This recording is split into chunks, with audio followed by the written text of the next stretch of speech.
Yesu asifiwe sana. Bwana Yesu asifiwe sana.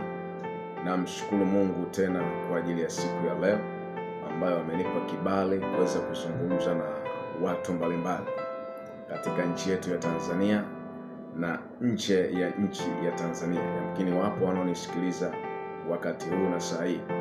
Na nite mwinjilisti Jackson Samson, niko katika shamba la Bwana kuendelea kuyavuna mavuno, na ni jinsi gani tukawafikia kwa namna mbalimbali. Na katika channel ambayo ni mahususi kwa habari ya kulitangaza neno la Mungu, iko kwa ajili ya kukufikishia habari njema kuhusiana na ufalme wa mbinguni. Na siku ya leo nitazungumza na watu mbalimbali na kabila mbalimbali, madhehebu mbalimbali, watu ambao wanahitaji neema ya Kristo ndani yao, watu ambao wanatamani kubadilisha maisha yao, sio kifedha au sio kwa namna nyingine.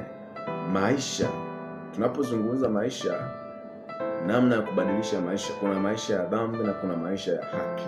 Sasa nitasimama hapo kwamba ni jinsi gani ukaondokana na maisha ya dhambi ambayo yanauchukiza moyo wa Mungu. Yamkini unaishi maisha ambayo una pesa, una mali nyingi, una vitu vingi, lakini ndani ya moyo wako hauna utakatifu.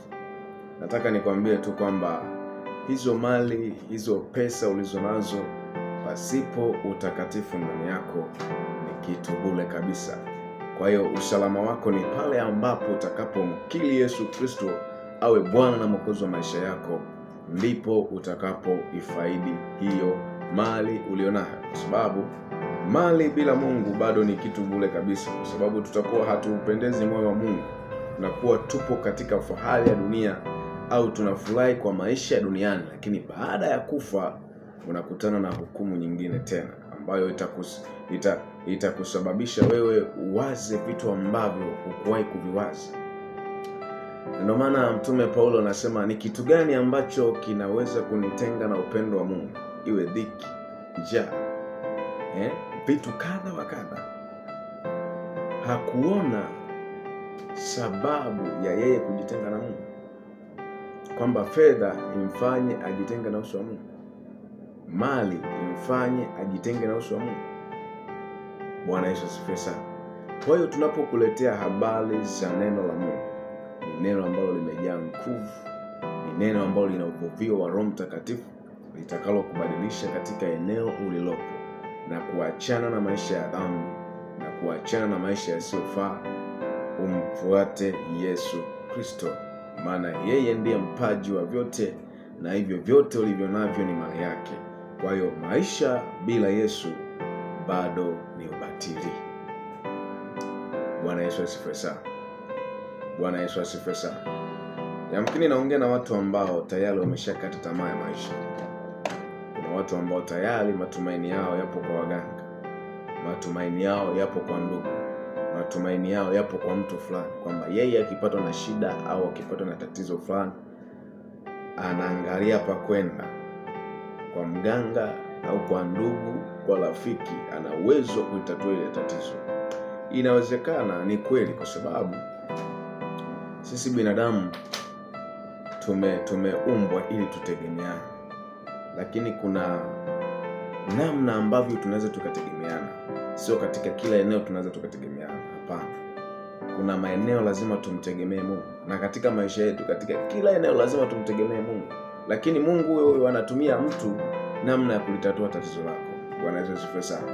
Bado hatujapata ufahamu huo, na ndio maana inafika wakati matumaini yetu tunawekeza kwa waganga wa kienyeji, tunawekeza kwa watu mbalimbali. Lakini kwa mujibu wa neno la Mungu linasema kwamba amelaniwa mtu yule amtegemeaye mwanadamu, amfanyaye mwanadamu kuwa kinga yake, na moyoni mwake amemwacha Mungu.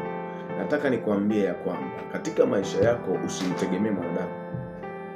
Katika maisha yako usiweke tumaini lako juu ya mwanadamu, kwa sababu mwanadamu ipo siku atakufa. Mwanadamu kuna wakati hata kuwepo duniani, na kwa Mungu tayari ulishamkataa. Kwa hiyo tunapozungumza habari za kumtumaini Mungu na kumtegemea yeye, ni pale ambapo utakapokutana na shida yoyote, mtegemee Mungu, muite Mungu, kwa sababu yeye ndiye muweza wa yote. Hakuna jambo chini ya jua ambalo yeye anashindwa kulifanya. Na ukweli ni kwamba yaliyoshindikana kwa mwanadamu, kwa Mungu wetu inawezekana. Bwana Yesu asifiwe sana. Kwa hiyo nazungumza na watu mbalimbali. Yesu yupo, na Yesu kusudi la kuja hapa duniani ni kutukomboa. Kitendo cha kufa pale msalabani ni sisi kuwa huru, na uhuru wetu tuweze kumtumikia yeye. Lakini inafika wakati tunautumia uhuru vibaya.